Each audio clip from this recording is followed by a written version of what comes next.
Welcome. This webinar is hosted by the 21st Century China Center at the School of Global Policy and Strategy, UC San Diego. The mission of the 21st Century China Center is to produce and disseminate evidence-based research about China, to enhance scholarly collaboration, and actively communicate with policymakers and the general public in both the United States and China. Hi, I'm Barry Naughton. I'm the So Kwan Luk Chair of Chinese and International Affairs at GPS. I'm an economist working on China. My most recent book is on Chinese industrial policy, the rise of Chinese industrial policy, 1978 to 2020. It gives me a special pleasure today to introduce my colleague, Michael Davidson. He's here to discuss a new working paper that he has completed, which examines the role of China's SOEs, that's state-owned enterprises, in China's low-carbon transition pathways.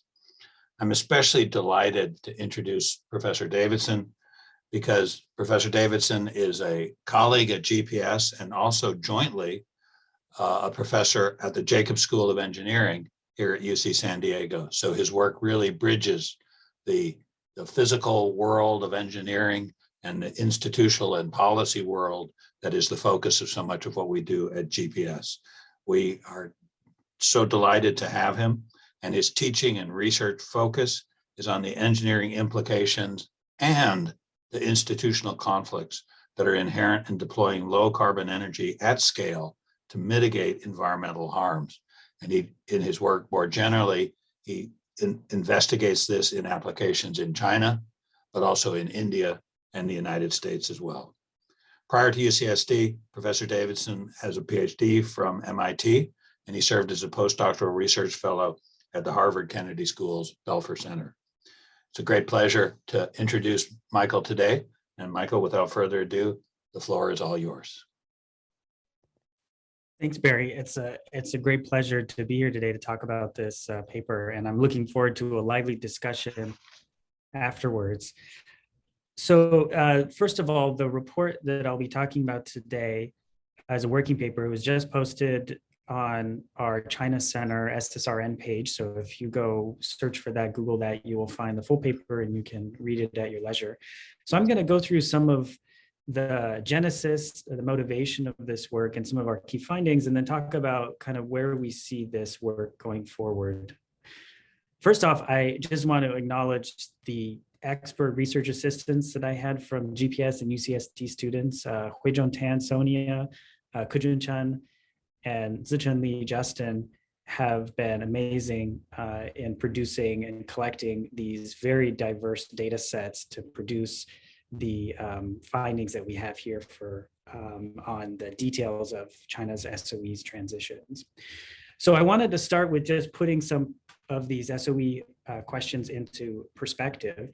So China has 5 major central power and coal SOEs, state-owned enterprises, and these have emissions comparable to large countries. So China Energy, which I'll be talking about today in greater detail, and Huaneng have the emissions sort of comparable to Australia or even possibly Germany. State power investment corporations comparable to the United Kingdom. So we're not talking about small companies, we're talking about companies who are substantively important in their own right, and also what they tell us about the broader state sector in China, and then beyond China as we look at state-owned enterprises transitioning towards low carbon energy sources globally. And the state sector part of this is really important because we know that state-owned enterprises have mixed incentives.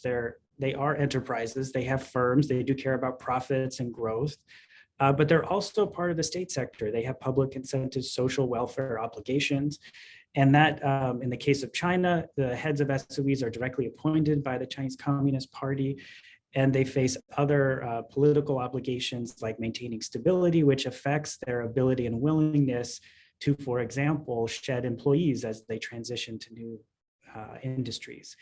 And so the research questions for this work were really twofold. One is, what is the financial situation and employment structure for China Energy, which is China's largest power and coal SOE, across its various coal business units, upstream and downstream?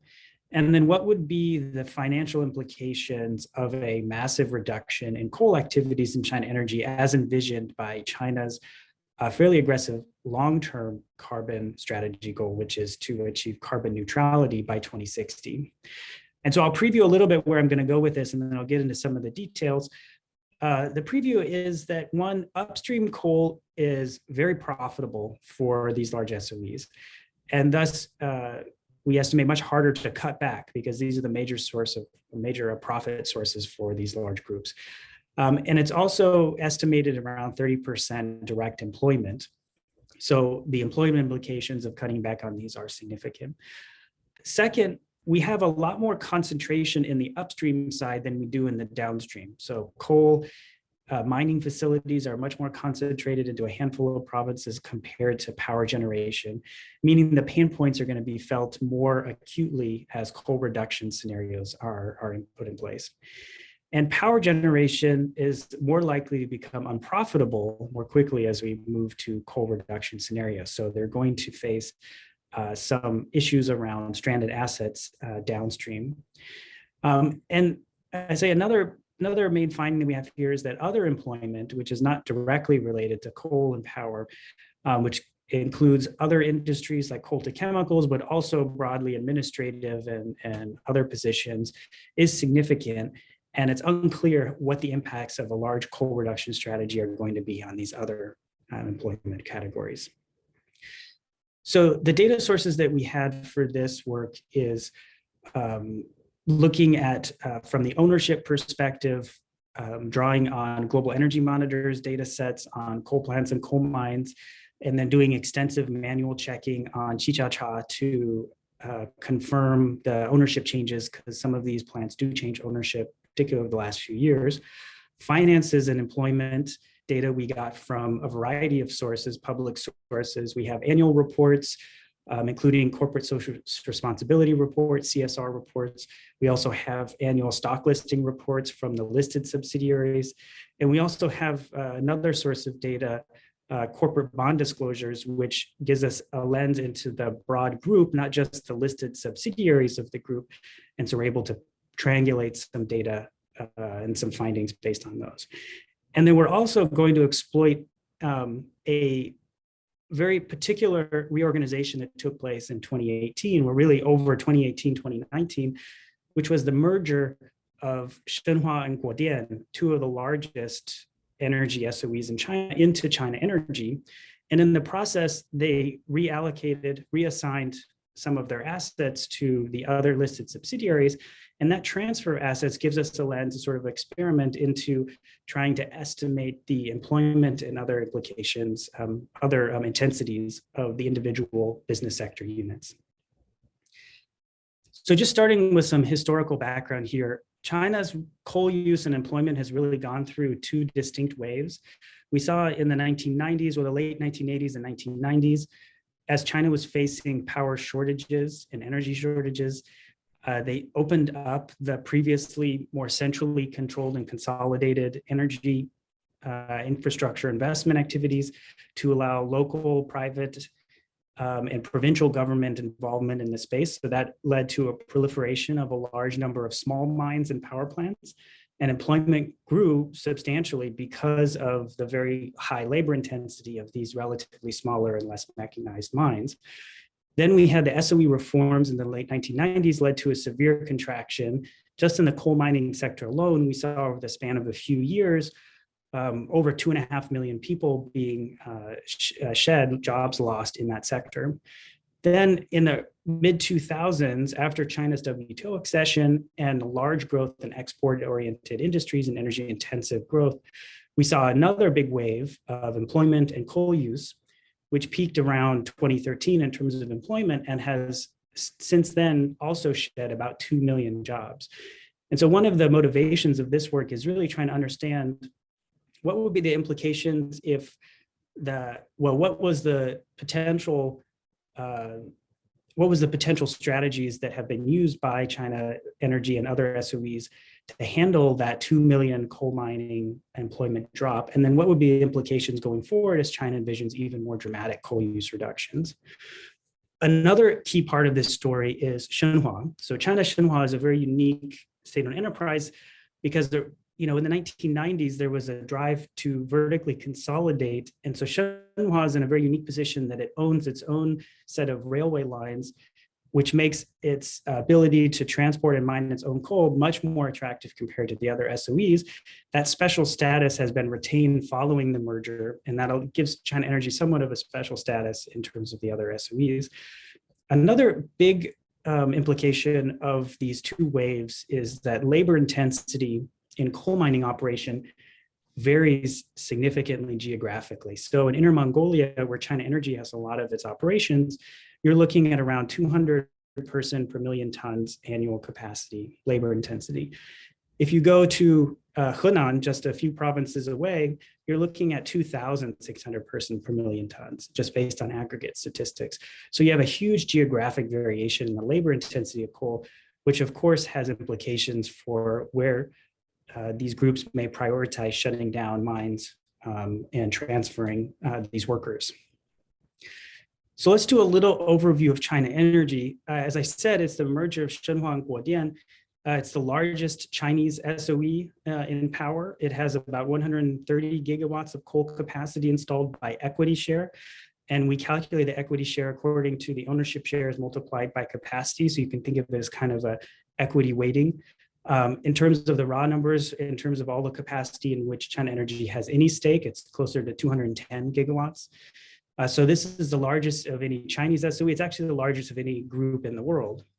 On the coal side, you have roughly 240 million tons of coal production per annum, on an equity share basis, and then greater than 400 or 500 million tons when you look at the installed capacity or the reported capacity from these groups. And that makes it largest in China and really second only to Coal India. So power is, as I said, more distributed. China Energy has assets in 28 different provinces of China. So the pain points that are felt by reducing power can really be spread across geographically. Coal is much more concentrated. We're looking at Inner Mongolia, Shanxi, Xinjiang, Ningxia. Thus, the pain is more concentrated if coal mining activities are going to be reduced substantially. Just a little lens into this merger that took place. In 2019, Shenhua transferred 14 of its coal-fired power assets to GD Power, Guodian Power. And in that process, we were able to get a lens into what is the individual breakdown by business segment units, which are not directly available in financial reports. So basically, coal sales and production remained flat over that period, meaning that Shenhua did not transfer any of its coal assets, but power generation fell off by about half and power capacity fell off by about half. So we use this to work back that roughly 11,000 people, of the 11,000 people that were reduced from Shenhua's employment roles, those were concentrated in the power sector side. And then we can use that to work back what is the intensity in terms of person per gigawatts of coal power in China Energy. So from this analysis, of the roughly 330,000 employees in China Energy, we're looking at 19% that are directly employed in power, 32% that are directly employed in coal, and then roughly 50% that are employed in other categories, as I said, coal to chemical, but also other administrative managerial positions. And these coal estimates sort of align with the more efficient provinces in the country, which also makes sense because China Energy is more mechanized, is more less labor intense than some of its peers, and certainly than the private and locally owned mines. In terms of the finances, China Energy is far more profitable than its peers. We're looking at 60 billion RMB in net profits in 2020, and certainly higher last year because of the high coal price spikes. And this is even larger in relative share than just the revenues. It has more revenues than the other SOEs, but the profitability is even much larger. And this has to do with the upstream coal use that I was talking about before. So we took these numbers and then we ran it through in a couple of different scenarios of what happens if China Energy were to dramatically reduce its coal use across the different sectors. And so the sectors here we're looking at are coal mining upstream, coal power generation, and then coal transportation. And as I said, Shenhua has its own mining railway network, It also operates ports and shipping to ship coal mostly to southern China, where coal prices are higher. So we wanted to look at a couple of different scenarios of how China Energy might feasibly try to reduce coal use. And to make it simple, we just did a flat 50% reduction. And then we modified which sectors we would kind of take that from. So in the first scenario, what we're calling the even reduction, we assume that the 50% coal reduction is just taken evenly across all the segments of the group. So basically, we have China Energy's self-produced coal. We have coal that China Energy has purchased from other neighboring mines and then resold. We have transportation through railway, what are called railway direct, where they put it on a railway and then it goes a certain distance and then they take it off to the mine. And then we also have seaborne coal, where we put it on a railway, goes to a port, ships to southern China, then gets on its final destination, gets onto its final destination of coal power plant. And then finally, the coal power plants that are directly owned by China Energy. So we put all of these together, and then we look at, in the even reduction case, if we were to kind of cut all of those different segments evenly in order to achieve a 50% reduction, basically the profitability of all of the units contract as we'd expect, and coal and power units are close to loss making at that point. So we're looking at it, it's a steep reduction, but we wanted to do kind of a back of the envelope estimate of what would be the implications if China Energy were to move really dramatically in this direction.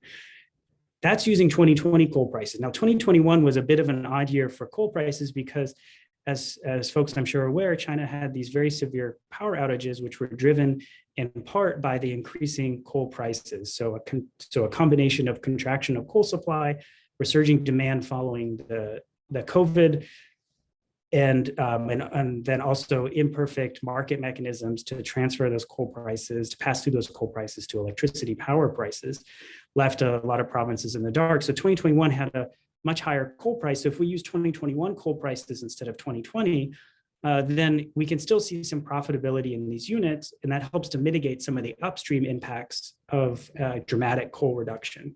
Now, where coal prices are headed is another question. Certainly following the crisis, China took two steps, which are somewhat in opposite directions. One step was to let market forces play a greater role so coal prices can be passed through to power generation and to help alleviate that mismatch between those two markets. The other side was to dramatically expand coal supply, as well as to specify that maybe there should be some return to price control on the coal mining and coal sales side. So that could lead to coal prices that are reduced from 2021 annually, but we're not quite sure exactly how the impact is going to be felt. And then also related to this, coal sales, broadly speaking, in China is divided between spot markets and these long-term contracts. And so the average price felt by China Energy and other groups mining coal is much less than the really high spot prices that we saw last year. Nevertheless, 2021 was a much larger year. And so if we maintain those kind of high coal prices, that can mitigate some of the impacts upstream of a dramatic coal reduction. That was the first scenario. The second scenario is, well, we know that self-produced coal is a lot more profitable than purchasing coal and then reselling it. So there's a combination of reasons for this. One is that they just have very efficient mechanized equipment. They're able to produce coal at some of these established mines at very low marginal cost. So by contrast, if they have to buy coal from the neighboring mines and then resell it, they're making much less money. In some cases, they're even losing money. So if China Energy were instead to prioritize reducing coal use from that purchased segment, retaining as much of its self-produced coal as it can maintain profitability of its coal and its transport sector at prior levels, and under high coal prices even higher. And then the third main scenario we looked at is if you were to prioritize reducing coal from the purchase segment as well as the seaborne coal segment. Now, if you put coal on a rail and then you take it to a port and then you ship it, there's, of course, a lot more transportation cost incurred in that and a lot more margins for the company. On the other hand, that's, of course, requires higher coal prices and bigger costs on the consumers. If China Energy was to reduce seaborne coal reduction and purchase coal, then it can retain basically profitability of only its coal segment. Its transportation segment basically becomes loss-making. And the reason for this is that there's a lot of fixed costs, sunk costs in the transportation sector, as well as the coal and power units segments. And when we take those into account, we tend to see that these particular segments will become more loss-making more quickly. So the kind of overview, again, getting back to the overall findings here, is that if China Energy, as the largest power and coal SOE in China and one of the largest in the world, were to dramatically reduce coal use, it's going to face the biggest profitability. Well, it's going to cut into its profitability most clearly in the upstream coal business. So it's going to be less likely to want to prioritize reducing coal at that level. Our kind of next steps for this research is looking more carefully at the employment implications for this big transition. So as I noted, we can break down the coal employment implications across the coal units as well as power business units at 20%, 30%, as well as other. What we would like to do next is to understand, well, what are the options for a large SOE like China Energy to retrain or resettle labor that is being displaced from closed facilities. And we have some indication at this point that China Energy and other SOEs are very reticent to just cleanly fire their workers. This gets back to the role of the state sector and the important obligations that it has to maintain social stability and other political obligations. And we see some interesting case studies of employment that has been shifted, for example, to some kind of either early retirement with the maintained pensions, kind of regular retirement, maintaining different opportunities, or even supporting workers as they transfer to other employment opportunities. As these are all examples of kind of external, finding other places for the workers to move externally. On the other hand, there are also a lot of opportunities to keep workers on the books, but move them into different segments.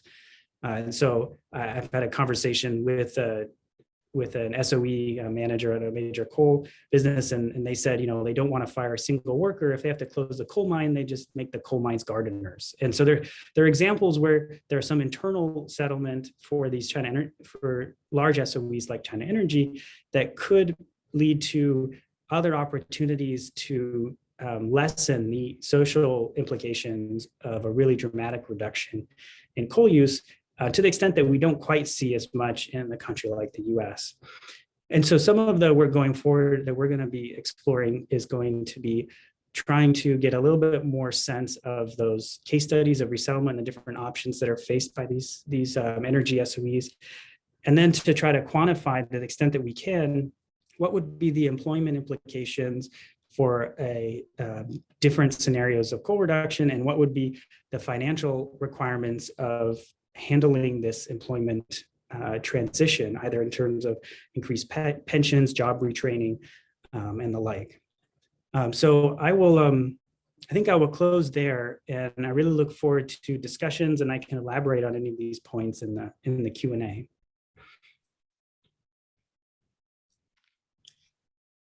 Great. And let's see, am I live? Can everyone hear me now? Yep. Okay, great. Michael, a fascinating paper, a very complex paper, very detailed paper. I know that you're building this model, and you're very careful, and you want to be able to use it to predict a lot of different policy options. But let me just start out by asking you to have a sort of blue sky reaction to some of your preliminary findings. When you look at this and you look to the future, you think of China's ambitious decarbonization goals. Do you see red flags, or do you look at this and do you go, yeah, it looks like they can do this? You have a kind of preliminary reaction, and obviously this would be very informal and off the cuff because you need many more specifications to really answer the question. But what do you think? I think we could answer that question in two parts. One is the finance, assets, stranded costs, like that whole component of the equation, and then the employment side of it. I think the stranded asset side is very significant, but it also assumes that market designs and market structures don't change. So currently, the electricity market is much more tightly controlled than the coal market, which leads to very imperfect pass-through, which means that with coal plants reduce their output, they tend to face very immediate impacts on their profitability, as opposed to a market where maybe prices go up and down, and so coal plants can kind of make back some of that money even as they're reducing their overall output. So I think with the redesign of market, some of those stranded asset issues can be resolved, and I'm kind of less worried that China has to retire coal plants 1 year early or 2 years early. Those kinds of things. I'm more interested in the kind of broad picture of how revenues and compensation remuneration schemes are going to have to change to deal with the stranded asset side. So I think that's a really important question, but I think there are legitimate ways to look at that. The employment is a much more tricky because you had, in 2013, you had a little over 5 million people employed in coal mining. Now you have 2 million less, a little bit less than 3. So you shed 2 million jobs that are direct jobs in coal mining, mostly through a combination of mechanization, because coal production did not drop by 40% over that period. But there's obviously a limit to how much you can continue down that track. So we had this kind of range of, Inner Mongolia being the most labor efficient of all of them, and then Hunan being kind of this outlier case. So as the rest of the country kind of moves to become more like Inner Mongolia, to the extent that it's possible, depending on the coal resource and how easy it is to access, there's going to be limitations in terms of how much labor that you can shed from while reducing the coal use. And so that, I think, has a lot more implications. And what we're digging into going forward is how much can a coal group actually keep their employees on their books or give them small compensation as they transition them off of their coal mining contracts, and what are the broader social and political implications of that transition? And I don't have a good answer to that question right now. We certainly saw in the SOE reform contraction in the 90s that there were huge social implications of that. We have seen somewhat less social impacts of this recent contraction, which indicates that, to me, that the central government has learned a little bit from the 1990s reform era. But there certainly are going to be implications for trying to shed those remaining 3 million jobs. And or some portion of them, right? Presumably some portion of them. Of course, there's space in China's long-term energy strategy potentially for carbon capture and storage, which would retain some amount of coal production if the carbon is captured and sequestered underground. So what's the final annual production of coal? Not quite sure, but it has to be much lower than what today's level is to meet long-term carbon objectives. Right.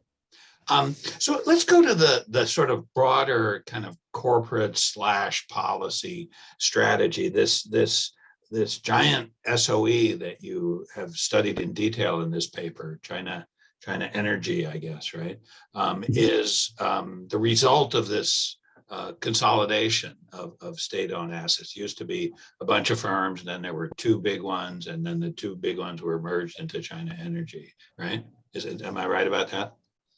Yeah, Shenhua and Guodian, and yeah, there has been a longer period of consolidation, really post 2000, 2005, to get more local, provincially owned assets into those central SOEs first. So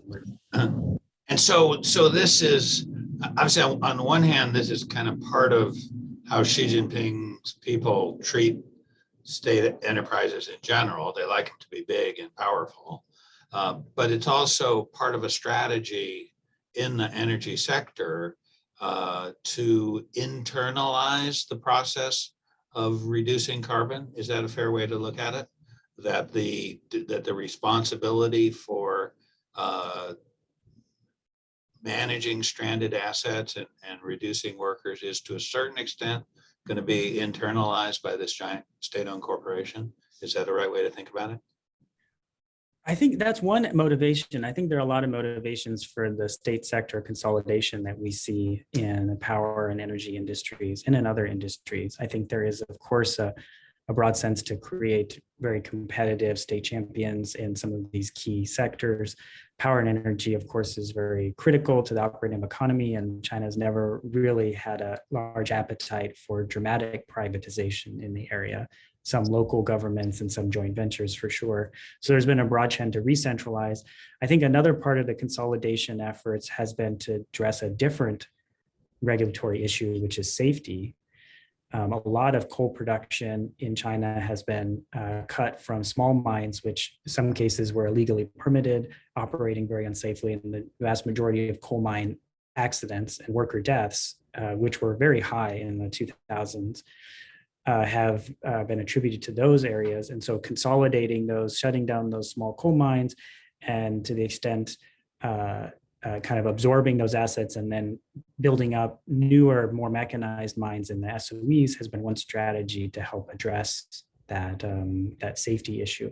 Another big strategy has been putting more strict production quotas on coal mines, which also led to some of the supply crunches last year.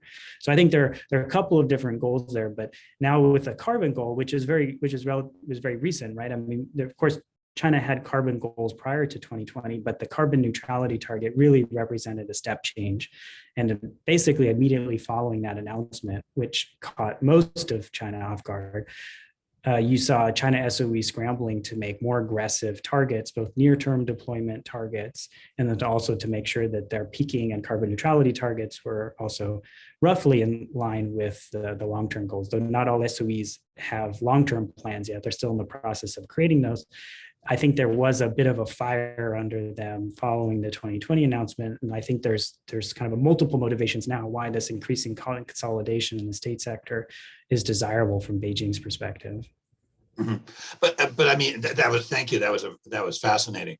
But I mean, also in addition to just thinking about what the specific motivations are, if we look at it as a model, it seems pretty clear. Let me see if I got this right from what you just said, that it also involves China saying, look, we're not really going to use independent regulatory agencies to improve safety in coal mines. That doesn't work too well under our circumstances. We're not going to use strict regulation to lower carbon now in this new configuration. But we're very pleased that we've got this channel through the state-owned enterprises with stronger party control, stronger social responsibility. We're going to use that channel to achieve these desirable social ends. Is that fair? I think that may be partially true, but it's not the full answer. And I'll tell you why. For example, on the safety issue, ownership transfer is obviously one clear way to help address these issues. If you were to move all of the ownership and the responsibility out of these local private and locally owned state-owned enterprises to Beijing, then you're much closer and there's a stronger accountability sense.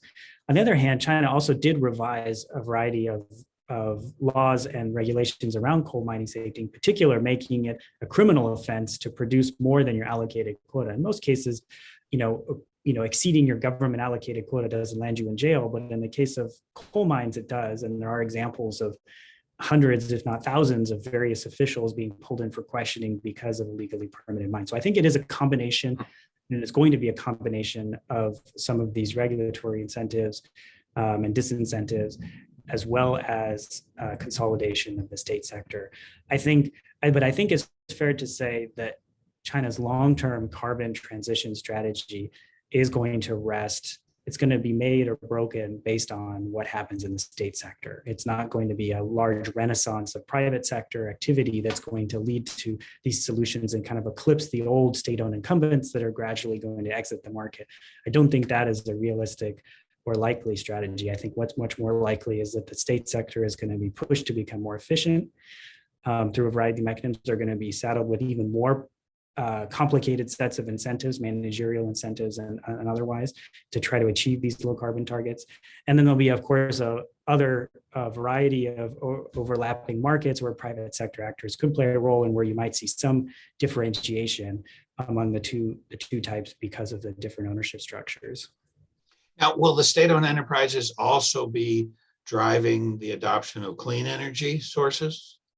I know that Shanghua, for instance, has the biggest Clean Energy Research Institute, but I don't know whether they are actually in charge of sort of adopting and implementing clean energy generating assets.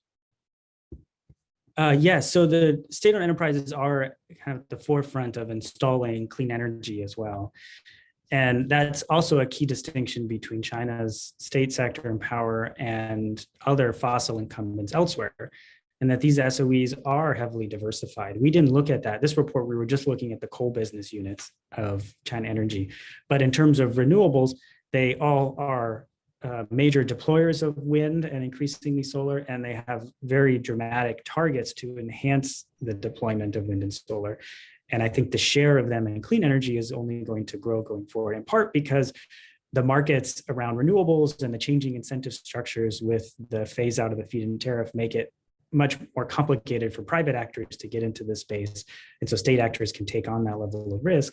But also because there are more of these political and social obligations to participate in the low carbon transition strategy. And so immediately after the 2020 announcement, all of these SOEs and their managers were basically stumbling over themselves to make even more aggressive clean energy capacity targets without really even thinking and penciling out the economics of it. So I think there is a transition there, and because they're heavily diversified, there might actually be different avenues of achieving the low carbon transition than, for example, if we look in the US or in Europe, where if you have a predominantly coal-based utility, it only suffers during a low carbon transition. But in China, if the remuneration schemes can be adapted correctly, maybe as the profitability of these coal businesses shrink, it's possible to amp up the profitability in these other clean sectors to make the whole group whole. And I think that's the real challenge right now, given the set of incentives to try to make that happen, in a cost-efficient way. It sort of reminds me of the early stage of China's economic reforms, where instead of telling these old planning and bureaucratic agencies that they had no more job, they were instead told to repurpose themselves as a more market oriented, or in some cases more regulatory agency. And it wasn't a perfect process, but it certainly avoided the kind of catastrophic economic disruption we saw in the Soviet Union, for example. Does that seem like a fair parallel as far as you're thinking? While I'm asking about parallels, let me throw in another parallel. I have the impression, I don't know much about it, but I have the impression that BP and Shell, among capitalist oil majors, see themselves as also becoming major clean energy producers, in distinction to like Exxon, which couldn't care less. Is that fair? I mean, does it make sense to analogize some of these Chinese state companies to some of the integrated European energy majors that might also become clean energy providers? Yeah, two really good questions. I mean, as you know, and you've kind of written a book on it, right? China did not embrace shock therapy, right? It embraced a gradual growing out of the plan. And I think that is reflecting the fact that the central planning institutions are not just shuttered overnight, that there is a gradual introduction of market forces, and that can lead to kind of this beneficial cycle of enhancing the effectiveness of market signals and improving the efficiency of incumbents, and not just improving, enhancing entry and exit of the old fossil firms. I have another paper up on the China Center with Margaret Pearson, was just recently published, that gets into some of those, I think, broader market ideological questions, ideational questions, which is, is the purpose of the markets just to achieve efficiency, or is it to also help preserve the incumbents? Is it maybe to also just achieve other goals, policy goals of planners that they were unable to achieve using the somewhat more coarser tools of the old central planning regime? I think on the comparisons with the other major energy companies, the Chinese SOEs are certainly much more diversified than BP and Shell. If you were to look at the fossil clean, like there's really no comparison there. And I think that's largely due to the social and political obligations because they're state-owned. So I think the comparison might not be with the large private majors, but maybe with other publicly owned majors that are facing some of these stronger pressures to diversify. And certainly In the Chinese case, they've diversified, and they're in the process of diversifying, and that is going to accelerate due to these large political goals, and into a faster extent than, for example, in India, and then also in other major state-owned sector countries. So I think the comparison here, and maybe China holds some lessons, some clues as to what other countries can do with their state sector as they try to transition, because it is a complicated set of incentives. So we look at private firms and we say private firms, we need to create incentives. But for these public state-owned firms, it's a little bit different, right? You need to think about much more holistically the broad set of incentives that are facing these state sector firms.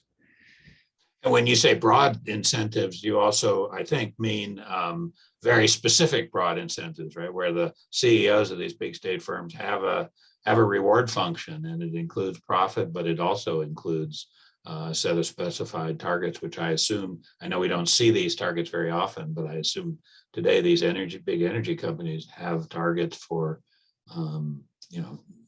carbon reduction and increase of clean energy assets. It must be, right? There are long-term targets on the carbon reduction side, but I was really referring more to these achieving these other social obligations, which can be more nebulous, right? With maintaining social stability. So you don't want to fire 1 million workers. Maybe you can fire 100 or 1,000, or maybe you have to find new jobs for them. And so where exactly is that line is not entirely, I don't think that there is a very specific quota of how many employees they can shed from different units. I think the goal is to try to minimize as much as possible the pain associated with that. Private firms don't face that, right? Private firms, if it's profitable for them to shed employees and they can do that contractually, then they'll do so. I think what we find in some coal mining firms they're finding it very hard to transition is they have enormous amount of pension obligations. And so even after the workers retire, they're still paying these long pensions, and that could potentially push them underwater into bankruptcy if they were to reduce output. That's a very particular challenge that's driven by contractual legal obligations for private firms. And those, of course, we can analyze in a certain way and think about what's the cost of buying out those pensions and dealing with that transition.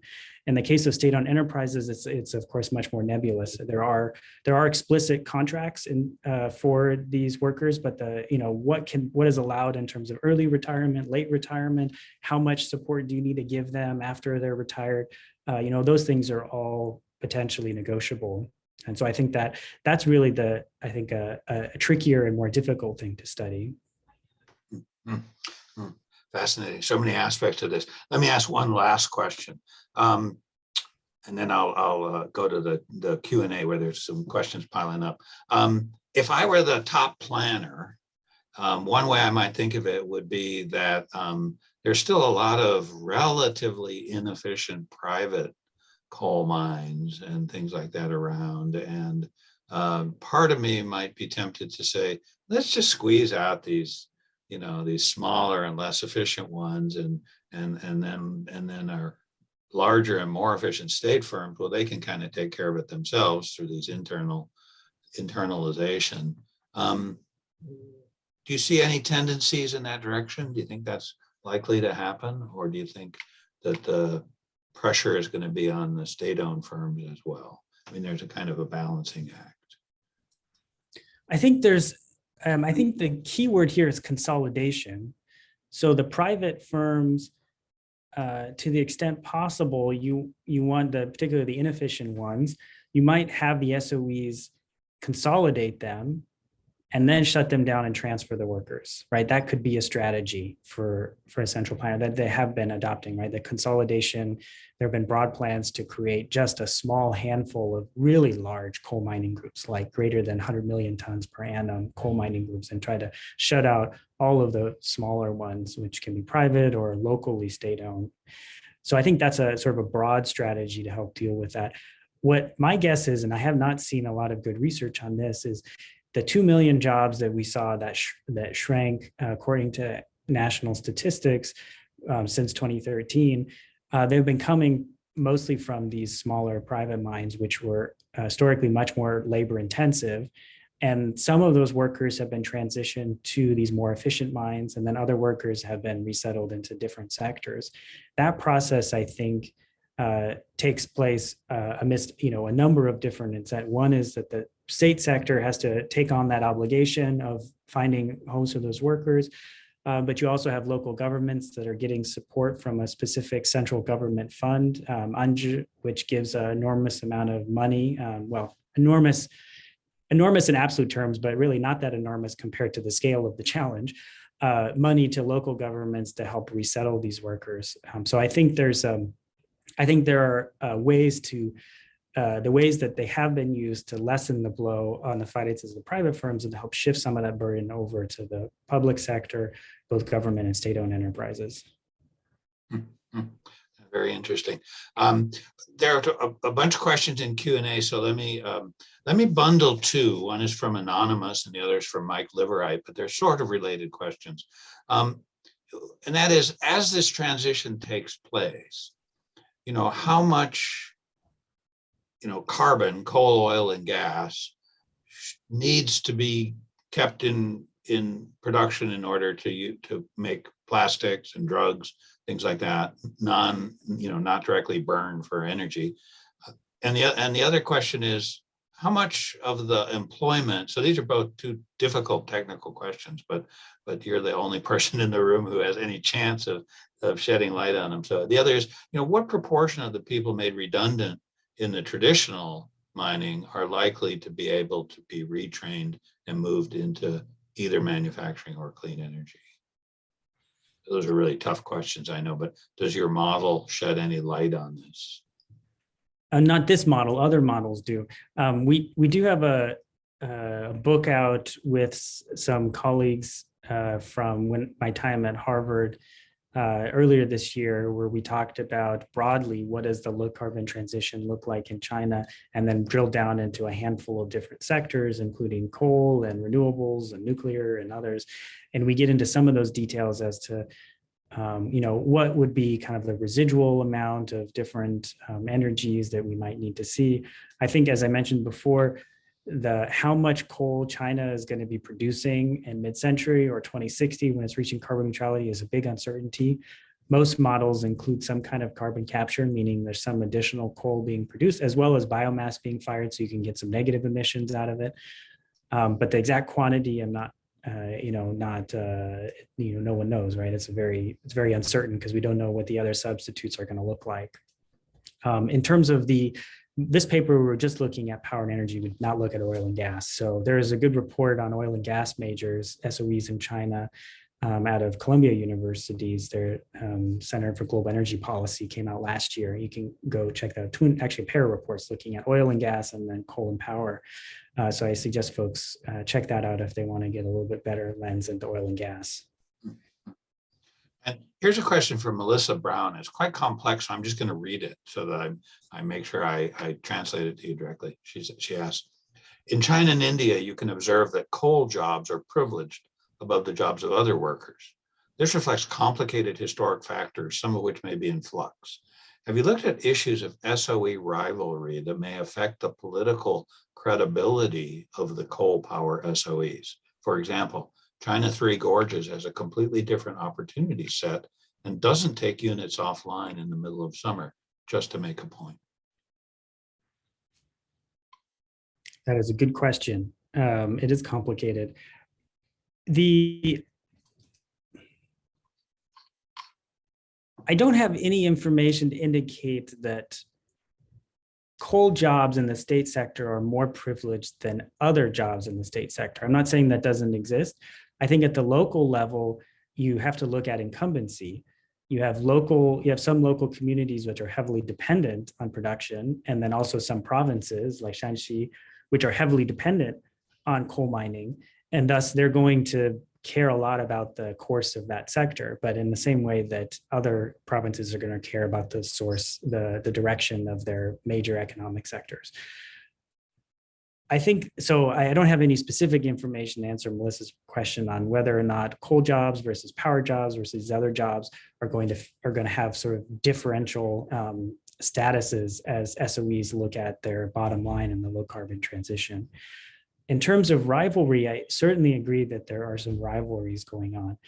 In the but mostly I think in these new and emerging areas. And I'll say that for a couple of reasons. One is that part of the consolidation drive that we've seen in China in recent years has been to try to also consolidate among ownership and to actually force transfer of assets between central SOEs to create a level of concentration. So kind of an anti-market approach. And they've been piloting this in the Northwest region. So basically you had 5 provinces and 5 SOEs. And then they've kind of said one province, one SOE, and they started to consolidate all the assets from all the other SOEs into that one. So that's kind of reducing the level of competition and rivalry and amongst those, and by creating kind of separate areas of influence. And that kind of fits with the origins of the big 5 SOEs originally in 2002 when they were created out of the State Power Corporation, because they were allocated not evenly across the whole country, but with some concentrations in other regions. The rivalry is more interesting, I think, in the new and emerging areas like hydrogen, where there is no clear SOE that has a monopoly on hydrogen. As we know, SOEs do have core business kind of categories, and they can of course engage in businesses outside of that, like finance and real estate. But it's somewhat shunned, and they don't want that to be a majority of their business units, and they are increasingly cracking down on that. So it wouldn't be possible for China Energy to kind of rebrand and remake itself to become a software developer, right, and to use that as its core business. But there are some areas that haven't allocated those yet, in particular hydrogen, where you see this rivalry between large coal SOEs like China Energy and large oil and gas SOEs like Sinopec. And I think we don't quite know what the outcome of that's going to be. I think the rivalry in general is going to be good for creating more technology availability and competition. Until, again, they might enter a new phase of consolidation in order to kind of create a more managed competition approach to developing and deploying these new technologies. So part of the answer is there for Melissa, but really good questions. And underlying your answer, is it fair to say that you think there'll be a relatively big role for hydrogen in China's energy transition? It was mentioned by Xi Jinping in a speech, which usually means go to the stock market today. I think hydrogen is an interesting technology, and we've been talking about it for decades here, and we have all sorts of pilots. It's always about penciling it out on the markets when we think about it here, and right now it's very difficult to pencil it out in acceptance of niche applications. But in China, they're not waiting for the economics to work out, right? SOEs look at new technology frontiers and they say, okay, we need to get on that, because again, they have a broader set of incentives that they're looking at. And I can't imagine any SOE not looking seriously at a technology, even if it doesn't pencil out economically, if they think it might have a future. Interesting. Our own Lei Guang and Victor Shi both have questions about the labor side of this, and I realize you didn't quite get to that part of your modeling because it's in process.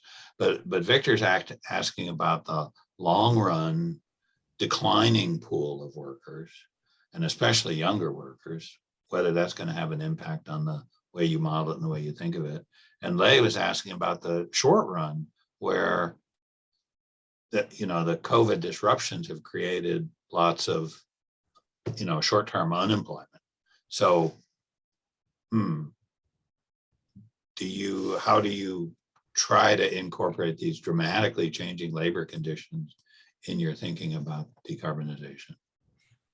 That's a really hard question. Yeah, I think the short run implications, I don't have a good answer to. I think there certainly is, and we've seen a lot of recent activity in this area to try to create more incentives to keep businesses going and to employ more workers. I think broadly speaking, you're going to see lots of incentives and more finance to try to prop up those businesses in the short run. In the long run, I think the skills component of this is quite significant. So I was traveling to a mine in Inner Mongolia. We were down maybe 200-300 meters underground, talking with some workers, a guy driving this really expensive truck underground. And I asked him where he went to school. And he said, yeah, I got my bachelor's in the United States. I don't think anyone would have thought that a coal miner in China had to get a bachelor's degree from the US to go back and drive a truck. But these are very sophisticated $1 million pieces of equipment, require lots of training, lots of technical capabilities. That kind of level of retraining is not necessarily possible for a lot of the other workers that are used to doing more manual labor intensive. So in the long run, yes, I think there is going to be this mismatch. I think I'm not convinced that we're going to see a resurgence of technical schools associated with generating, new workers in these more complicated fields, because I think there's already a lot of labor to deal with, and I'm not sure that you're going to see, dramatic new expansions of these types of educational programs. But I do think that there is going to be a big dislocation with the set of workers that are currently in the coal industry, and then the set of skills and knowledge that's required to operate in the much more mechanized mines of the future. I mean, obviously, the U.S. bachelor's degree, that's an extreme case, and it's fascinating you actually observed it in person. But, slightly a step down from that extreme case, the number of Chinese coming out of domestic universities is enormous. So even though the total number of young workers is declining, the number of highly skilled young workers is increasing pretty rapidly. So that might be a key part of the process as well. Huh? Yeah. And I would expect also that there's going to be a lot more fungibility among the skills of the more technically trained workers, in the sense that, operating a very sophisticated coal mining machine that requires an engineering bachelor's degree and some other training, you can repurpose that to do non-coal related activities. So I think that there, with some costs associated with it, of course, but I'm kind of less concerned if I were to think about what's the implications of resettlement on that sector of the employment, that sector of the coal sector employment. I think that the broader issues are going to be the folks that don't necessarily have those kind of translatable fungible skills. Like, you can't take a coal miner that is used to operating relatively high labor intensive, low mechanized group, and then put them on a wind farm and expect them to be able to kind of operate the wind farm, right? It just doesn't work that way. Or to describe that worker in a different set of terms, a guy who's used to hacking out coal with a pick and shovel might not have the skills that are transferable. Yeah, I think it's more sophisticated than that, but it's going to require a different set of skill sets to operate like a new energy plants, where you might care more about training in electrical engineering or electronics or automation, and that's different than the type of skills that are necessary to operate a coal mine. Well, is it true, in fact, that because there used to be this substantial, really small scale sector where, literally picks and shovels were used to mine coal. Is that gone today? Pretty much gone?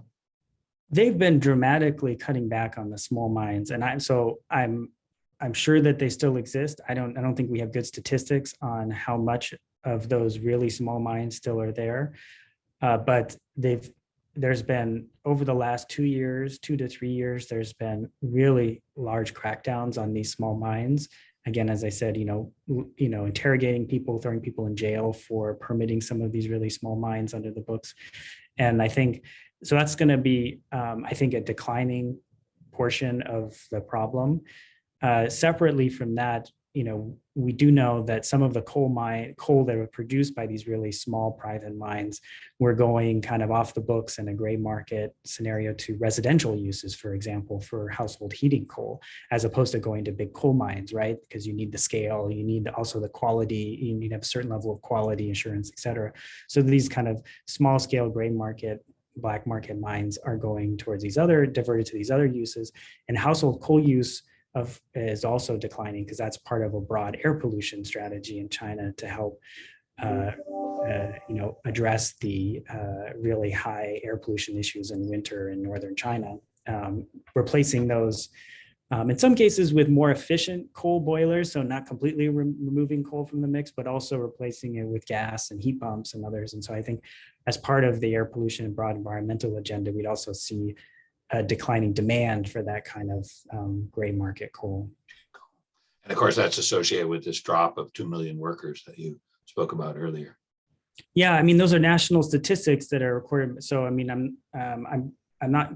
I wouldn't guess that illegal mines are included in those statistics. So the drop would be more significant. I think I'm not.